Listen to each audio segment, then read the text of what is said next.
The Serbian government has approved a contract with Donald Trump's son-in-law to build a luxury hotel on the site of the former defense ministry in Belgrade. This means Jared Kushner will be directly in business with the Balkan state as Trump is looking to return to the White House. The Serbian government says it chose a well-respectable American company as a partner to rebuild the site, which was bombed by the US-led NATO campaign during Serbia's war with Kosovo back in 1999. However, as Katarina Petrovic reports from Belgrade, many Serbs are not happy with Kushner's plans for their city. Ali mislim da su Srbi svesni gde mogu naći svoje saveznike, a istorijski saveznici nama u Americi su ipak u tom tradicionalnom, jednom konzervativnom društvu, a opet naučeni svim onim iz 90. godina, ipak znamo ko nas ne voli i ko su nam neprijatelji.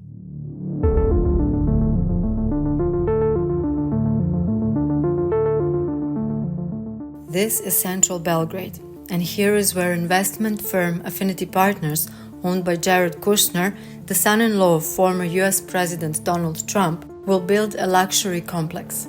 The company will take over the ex-army headquarters in Belgrade. The plan? A 99-year lease, completely rent-free, to transform the historic site into a hotel. Jared Kushner, Trump's ex-senior advisor, influential in real estate, pivotal in the Middle East peace efforts.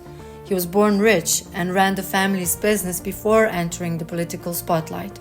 People in Serbia are furious about the deal because of the building's historical importance. They're upset that a US company is leading the redevelopment of a structure that holds strong memories of a Washington-led bombing campaign. The 1999 NATO bombing of Yugoslavia stands out as a central focal point for Serbian and nationalist grievances. They believe they were unfairly targeted by the West for their government's role in the bloody wars of the 90s. Goran Petkovic, now retired from the military, was in the building just before it was bombed by NATO. Oko 20 sati već dobijamo informaciju da padaju rakete, da padaju bombe, šta je pogođeno. Tu noć 29.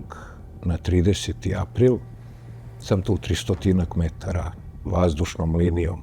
Prva raketa, druga raketa, tresu se zidovi, poskakuje onaj poljski ležaj i ja iz inata ne želim da ustanem, ali jednostavno procena vremena kad je proletela i gde je udarila, odnosno kad je eksplodirala, shvatam da je gađa u naš kompleks SSM, odnosno tada Generalštaba i Saveznog ministarstva za odbranu. To many here, the ruins of the former Ministry of Defense in Belgrade stand as a stark reminder of Serbia's defiance against foreign intervention. Reduced to rubble during the NATO bombing campaign in 1999, for Serbs it represents the nation's struggle for sovereignty and identity. This property quotes Trump's interest as far back as 2013, showing his long-standing intrigue even before his presidential ambitions. After years of negotiations, and mostly in secrecy, the Serbian government has agreed to ink the real estate deal. Among those outraged by it is the environmental organization Ecological Uprising. Led by Aleksandar Jovanović, it launched a petition and called for protests. Ono što je najnovije do čega smo došli jeste plan države da u centru grada, na mestu gde je nastala srpska država, na potezu od ulice Nemanjine i Kneza Miloša, gde su još pre nekoliko vekova nikle institucije ove zemlje i stvarana država, između ostalog i vojska, na lokaciji kompleksa Generalštab, gde je nastala srpska vojska, gde je stvorena, osnovana i formirana kroz našu burnu istoriju. Danijela Nestorović, a lawyer, says the legal issue is that both the General Staff complex and all the buildings on the land are considered cultural historical assets. i kao takvo je proglašeno za kulturno-istorijsko dobro od izuzetnog značaja i u tom smislu bi onda morala prvo da se skine oznaka kulturnog dobra da bi moglo bilo šta da se radi sa tim zemljištem i naravno to zemljište bi dobili besplatno na korišćenje sa mogućnošću pretvaranja prava korišćenja u pravo vlasništva, pošto to omogućuje zakon o konverziji koji je usvojen prošle godine, protiv koga smo se mi jako bunili, što znači u prevodu da bi američka kompanija postala vlasnik zemljišta u sred centra Beograda, republičkog zemljišta. Americans will head to the polls in November 2024 to elect the next US president. The person sitting in the White House Oval Office has a big influence on people's lives, both at home and abroad. Its outcome is closely watched by officials in Belgrade as well.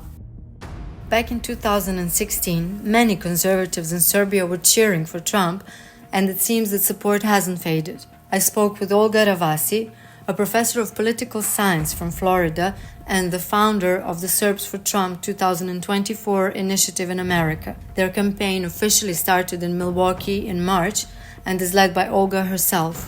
Pa mislim da on uživa veliku podršku što se tiče tog jednog konzervativnog, tradicionalnog dela Srbije.